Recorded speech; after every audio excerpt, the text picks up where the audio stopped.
नीम करोली बाबा, जिन्हें पूरी दुनिया महाराज जी के नाम से जानती है, एक ऐसे संत थे जिन्होंने बिना किसी उपदेश के करोड़ों लोगों के जीवन को नई दिशा दी। उनका व्यक्तित्व इतना सरल था कि वह एक आम कंबल ओढ़कर साधारण व्यक्ति की तरह जमीन पर बैठ जाते थे, लेकिन उनकी उपस्थिति मात्र से ही बड़े बड़े विद्वानों और संशयवादियों का अहंकार गल जाता था। बाबा जी ने कभी कोई किताब नहीं लिखी, लेकिन उनका जीवन ही एक खुली किताब था। वे कहते थे, ईश्वर तक पहुंचने का रास्ता मंदिर की सीढ़ियों से नहीं, बल्कि इंसान के दिल से होकर गुजरता है। 1.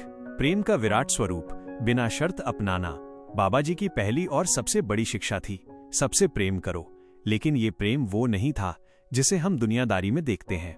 हमारा प्रेम अक्सर स्वार्थ और पसंद नापसंद पर टिका होता है।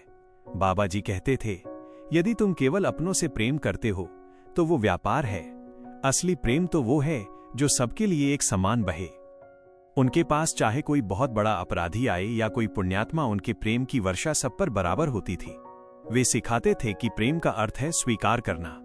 जब आप किसी को उसकी खामियों के साथ स्वीकार कर लेते हैं, तब आप बाबा जी के मार्ग पर चलने लगते हैं। वे अक्सर टोकते हुए कहते थे कि उससे प्रेम करो जिसे प्रेम करना सबसे कठिन हो। उनका मानना था कि घृणा को केवल प्रेम से ही जीता जा सकता है, और यही वह एकमात्र शक्ति है जो आत्मा को परमात्मा से जोड़ती है। 2. सेवा का सच्चा अर्थ, मानवता ही माधव सेवा। नीम करोली बाबा के आश्रम में पूजा पाठ से कहीं ज्यादा महत्व सेवा को दिया जाता था। बाबा जी का स्पष्ट संदेश था, लोगों की सेवा करो, उन्हें खिलाओ, उनके आंसू पोंछो। उन्होंने कभी कठिन तपस्या या भूखे रहने की सलाह नहीं दी। उनके लिए सेवा का अर्थ बहुत व्यावहारिक था। वे कहते थे कि यदि कोई भूखा आपके द्वार पर है और आप अंदर बैठकर ध्यान लगा रहे हैं तो वो ध्यान व्यर्थ है। भूखे को भोजन देना ही सबसे बड़ा मंत्र है। कैंची धाम हो या वृंदावन, उनके आश्रमों में हमेशा भंडारा चलता रहता था, क्योंकि उनका मानना था कि खाली पेट ईश्वर का नाम नहीं लिया जा सकता। सेवा में दिखावा उन्हें कतई पसंद नहीं था। वे सिखाते थे कि सेवा ऐसी होनी चाहिए कि दाएं हाथ से दान दो तो बाएं हाथ को पता न चले। सेवा का अहंकार सेवा के पुण्य को खत्म कर देता है। उनके अनुसार दूसरों के दुख को अपना समझना और उसे दूर करने का प्रयास करना ही वास्तविक अध्यात्म है। 3. भक्ति, भय मुक्त विश्वास और समर्पण। आजकल धर्म को अक्सर डर से जोड़ दिया जाता है, लेकिन बाबा जी ने सिखाया कि भगवान से डरो मत, भगवान से प्यार करो। उनकी भक्ति का आधार भय नहीं बल्कि भरोसा था। वे हनुमान जी के अनन्य भक्त थे और हमेशा कहते थे कि भगवान आपके मित्र की तरह हैं जो हर संकट में आपके साथ खड़े हैं।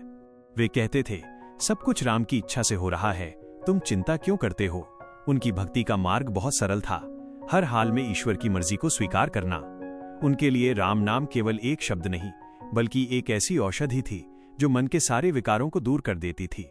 बाबा जी सिखाते थे कि भक्ति का मतलब घंटों मंदिर में बैठना नहीं है, बल्कि अपने हर काम को ईश्वर को समर्पित कर देना है। जब आप ये मान लेते हैं कि आप केवल एक माध्यम हैं और करने वाला कोई और है, तब आपका अहंकार समाप्त हो जाता है और सच्ची भक्ति का उदय होता है। 4. पूर्ण सत्य, इंसान बनो। इन तीनों शिक्षाओं प्रेम, सेवा और भक्ति का अंतिम लक्ष्य एक ही था, एक सच्चा इंसान बनना। बाबा जी का मानना था कि जब तक आपके मन में दया नहीं है, जब तक आपकी वाणी में मधुरता नहीं है और जब तक आपके कार्यों में परोपकार नहीं है, तब तक आपकी सारी साधना अधूरी है। वे अक्सर मुस्कुराते हुए कहते थे, सब एक है। चाहे वो किसी भी धर्म, जाति या देश का व्यक्ति हो, सबके भीतर वही एक ज्योति जल रही है। नीम करोली बाबा की ये शिक्षाएं केवल सुनने के लिए नहीं, बल्कि जीने के लिए हैं। उनका जीवन हमें ये भरोसा दिलाता है कि इस कठिन संसार में भी यदि हम प्रेम को अपना लें, दूसरों की सेवा को अपना धर्म बना लें और ईश्वर पर अटूट विश्वास रखें, तो हमारा जीवन आनंद से भर सकता है। अगर आपको ये कहानी पसंद आई हो तो हमारे चैनल को जरूर सब्सक्राइब कीजिए प्यारे दोस्तों। धन्यवाद।